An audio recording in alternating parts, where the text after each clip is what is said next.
ഇവിടെ എൻ്റെ മുറിയിൽ മൈഗ്രെയിൻ ചികിത്സയ്ക്കായിട്ട് വരുന്ന മിക്ക രോഗികളും നമ്മളോട് പറയുന്ന ഒരു കാര്യമാണ്, സാറേ കുറച്ച് കഴിഞ്ഞിട്ട് ആ AC ഒന്ന് കുറയ്ക്കാമോ, അതല്ലെങ്കിൽ AC ഒന്ന് ഓഫ് ആക്കാമോ എന്നല്ല. നമ്മുടെ രോഗികളിൽ AC ഉപയോഗിക്കുമ്പോൾ ബുദ്ധിമുട്ടുണ്ടാകുന്ന, അതല്ലെങ്കിൽ AC ഉപയോഗിക്കുമ്പോൾ തലവേദന കൂടുതലായിട്ട് വരുന്ന രോഗികളോട് ചികിത്സയിൽ ഇരിക്കുമ്പോൾ ശ്രദ്ധിക്കേണ്ടതായിട്ടുള്ള ചില കാര്യങ്ങൾ പറയാറുണ്ട്.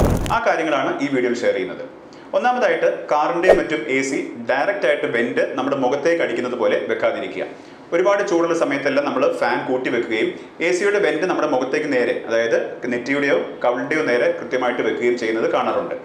ഇത്തരം അവസരങ്ങളിൽ സൈനസ് പോലത്തെ ഇഷ്യൂസ് ഉള്ള ആളുകളിൽ അതൊരു ട്രിഗറിംഗ് ഫാക്ടർ ആകുവാനും മൈഗ്രെയിൻ ജനറേറ്റ് ചെയ്യാനായിട്ടും ഇടയുണ്ട്.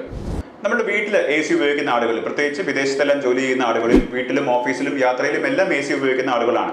രാത്രിയിൽ ഉറങ്ങാൻ കിടക്കുമ്പോൾ 25-ലോ 26-ലോ മറ്റോ കംഫർട്ടബിൾ ആയിട്ടുള്ളൊരു AC ടെമ്പറേച്ചർ മെയിൻറ്റെയിൻ ചെയ്യുകയും വെന്റ് എപ്പോഴും മുകളിലേക്കായിട്ട് മാറ്റി വെക്കാനായിട്ട് ശ്രദ്ധിക്കുമല്ലോ.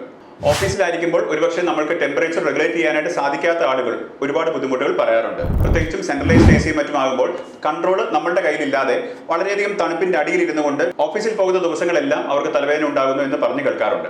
ഇത്തരം ആളുകൾക്ക് ആ സീറ്റിൽ നിന്നും ഒന്ന് മാറിയിരിക്കുവാനായിട്ടുള്ള സാഹചര്യം ഉണ്ടോ എന്ന് നോക്കുവാനും, അതല്ലെങ്കിൽ സാധിക്കുമെങ്കിൽ ഒരു ഹാറ്റോ അതല്ലെങ്കിൽ ഒരു സ്കാർഫോ മറ്റോ ഉപയോഗിക്കുന്നതും ഒരു പരിധിവരെ ഇതിന്റെ ട്രിഗേഴ്സ് കാരണം മൈഗ്രെയിൻ വരുന്നത് തടയാനായിട്ട് സഹായിക്കും. ഈ മേൽപ്പറഞ്ഞതൊക്കെ ചെയ്യാനായിട്ട് സാധിക്കുന്നില്ല അല്ലെങ്കിൽ നിവൃത്തിയില്ല എന്ന് പറയുന്ന ആളുകൾ അടുത്ത ചെയ്യുക, എനിക്ക് ജോലി വേണ്ട, അതല്ലെങ്കിൽ ജോലി രാജിവെക്കുക എന്നുള്ളതാണ്. അങ്ങനെ ചെയ്യേണ്ടതായിട്ടുള്ള യാതൊരു ആവശ്യവും ഇവിടെ ഇല്ല.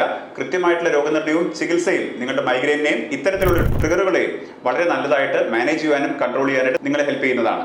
AC മൂലം നിങ്ങളുടെ തലവേദനയ്ക്ക് എന്ത് ട്രിഗറുകളാണ് ഉണ്ടാവുന്നതെന്ന് താഴെ കമന്റ് ചെയ്യുമല്ലോ.